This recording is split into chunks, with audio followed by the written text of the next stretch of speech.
All right, welcome back to LimFit's 2 Minute Tuesdays. Hope everyone's had a great start to the week and getting stuck into their health and fitness and body composition goals. Great question from Gary this week, who asked about high intensity intervals and close to bedtime, so to speak. So let's put 2 minutes on the clock and see what we can do. All right, so what we do know is that exercise is generally going to improve sleep quality, but there's always going to be an inherent trade-off with training too close to bedtime. Now, in terms of aerobic and say volume training from weight training, we don't see too many dramas with it. Of course, with any exercise, you're going to get an increase in core temperature, you're going to get an increase in sympathetic nervous system, get an increase in heart rate. But where we see the most problematic areas is with high intensity intervals, because we get a larger increase in core temperature, a larger increase in sympathetic nervous system, and a larger increase in heart rate. So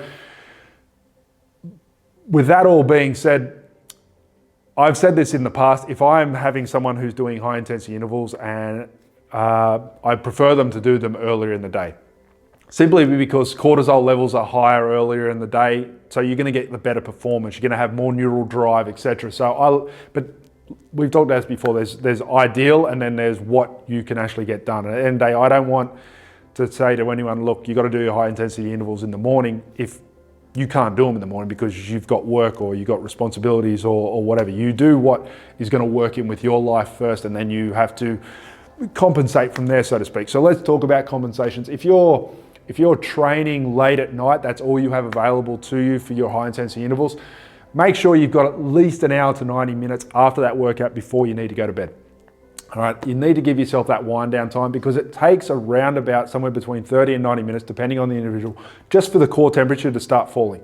And of course, once again, that's highly individual, as well as sympathetic dominance. At the end of the day, high intensity intervals is very demanding on the nervous system. So it's going to take a while for that to come down. Yes, the nervous system recovers about 6 times, the muscular system recovers about 6 times faster than the nervous system. So you've got to keep that in mind. This is why people who do volume workouts generally don't have, so their normal weight training workouts don't have trouble with winding down and sleeping. So the more activation you have of the nervous system, the more time you're going to need to wind down. So give yourself that 60 to 90 second wind down period, 60 to 90 minute wind down period after training before bed.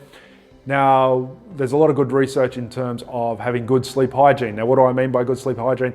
Shower or bath before bed, like nice long shower, nice long bath. Once again, it's all about winding down the nervous system.